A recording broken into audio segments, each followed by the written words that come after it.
सो दोस्तों अगर हम बात करें with respect to electronics and instrumentation and electrical engineering branch, तो ECIN में ये टॉपिक थोड़ा सा इंपॉर्टेंट है और इलेक्ट्रिकल में स्लाइटली लेस इंपॉर्टेंट है। हालांकि अगर लास्ट 3 इयर्स के ट्रेंड की हम बात करते हैं तो इसमें जो क्वेश्चन फ्रेम हुए हैं लास्ट 3 इयर्स में सिंपल डेफिनेशन पर बेस्ड क्वेश्चन फ्रेम हुए हैं, यानी कि जो बेसिक फॉर्मुलेज हम पढ़ते हैं लाइक रेजोल्यूशन, स्टेप साइज हम जिसको बोलते हैं, ओके, उसके फॉर्मुले पर बेस्ड एनालॉग आउटपुट वोल्टेज कितना आएगा with respect to the given digital input, या डिजिटल आउटपुट कितना जनरेट होगा with respect to applied analogue input signal. यानी कि जो बेसिक फंडामेंटल्स का डिस्कशन क्लास नंबर 1 में होता है analogue to digital converter and digital analogue converter के में पहली क्लास का जो डिस्कशन है उस पर बेस्ड क्वेश्चंस आप देखें तो लास्ट 3 इयर्स में मेनली उन्हीं फॉर्मुलेज पर बेस्ड क्वेश्चन आए हैं। हालांकि आपको थोड़ा सा जो अनदर टाइप ऑफ क्वेश्चन कितने नंबर ऑफ साइकिल्स में ये काउंटिंग होगी या कंप्लीट कन्वर्जन होगा, इन सभी पर क्वेश्चन फ्रेम किए जा सकते हैं। और उससे पहले के ईयर्स की हम बात करें तो ये क्वेश्चन फ्रेम हुए भी हैं। रेगुलर कोर्स में मैंने बहुत सिस्टमैटिक और प्रॉपर वे में इस टॉपिक का डिस्कशन किया, तो होपफुली आप सभी लोगों ने वो सेशंस अटेंड किए होंगे।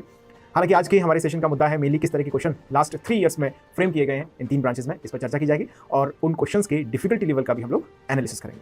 तो इस पूरे ऑब्जर्वेशन से मैं एक चीज बोल सकता हूं कि EC और IN में ये टॉपिक स्लाइटली इंपॉर्टेंट है और क्वेश्चन जो लास्ट 3 इयर्स में आए हैं तो इन 2 ब्रांचेस में ही फ्रेम हुए। Wait I am not trying to say कि इलेक्ट्रिकल इंजीनियरिंग के स्टूडेंट्स को इसे स्किप करना चाहिए। अगर आप पूरा सब्जेक्ट पढ़ रहे हैं तो आप इस टॉपिक को भी पढ़ लीजिएगा। अगर आप इंपॉर्टेंट पढ़ रहे हैं तो सिलेक्शन वाइज सारी बातें आपको मैं बता ही चुका हूं कौन सा टॉपिक इंपॉर्टेंट ज्यादा है। ओके, सो चलिए शुरुआत करते हैं आज के पहले क्वेश्चन के साथ। Analog to digital and digital to analogue converter में रिसेंट ट्रेंड सीरीज में this is the very first question. Okay, so दोस्तों ये क्वेश्चन पूछा गया है गिट इलेक्ट्रॉनिक्स ब्रांच 2020 EC में इस क्वेश्चन को पूछा गया था। चलिए सबसे पहले क्वेश्चन को रीड करते हैं फिर हम इसे एनालाइज करेंगे।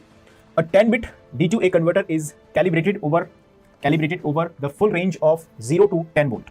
आपको बोला गया है कि जो 10 बिट का डिजिटल टू एनालॉग कन्वर्टर है यानी कि DAC की बात यहाँ पर की गई है, इसकी फुल स्केल रेंज कहाँ से कहाँ तक है, 0 से लेके 10 वोल्ट है। यानी कि मैं अगर बोलना चाहूँ तो VFS हम बोल सकते हैं दिस इज 10 वोल्ट। अंडरस्टूड है?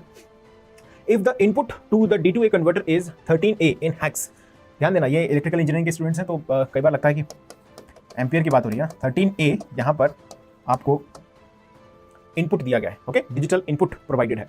Obviously digital to analogue converter है, DAC है, तो इसमें जो इनपुट होगा वो डिजिटल फॉर्म में होगा जो कि आपको दिया गया है हेक्साडेसिमल में, ओके, न्यूमेरिक होगा, हेक्साडेसिमल में दिया गया है। और आपसे पूछा गया the output rounded off to 3 decimal places is, आपसे इसमें आउटपुट पूछ लिया गया है। क्वेश्चन सभी को क्लियर है? कितने बिट का है? 10 बिट का है, ओके।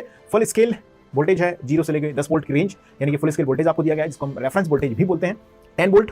और आपसे जो डिजिटल इनपुट अप्लाई किया गया है वो भी प्रोवाइडेड है और आपसे पूछ लिया गया है कि आउटपुट वोल्टेज यहाँ पर क्या जनरेट होगा। तो गाइज ये बेसिक क्वेश्चन हम कंसीडर कर सकते हैं इसको, this is a basic question क्योंकि ये फॉर्मूले पर बेस्ड है। तो स्क्रीन को पॉज कर लीजिएगा, सबसे पहले क्वेश्चन को नोट कर लें आप। क्वेश्चन नोट करने के बाद स्क्रीन को रोकें और इस क्वेश्चन को एक बार अटेम्प्ट कीजिएगा। मुझे उम्मीद है कि लगभग सभी लोगों ने इसे बिल्कुल सही आंसर किया होगा।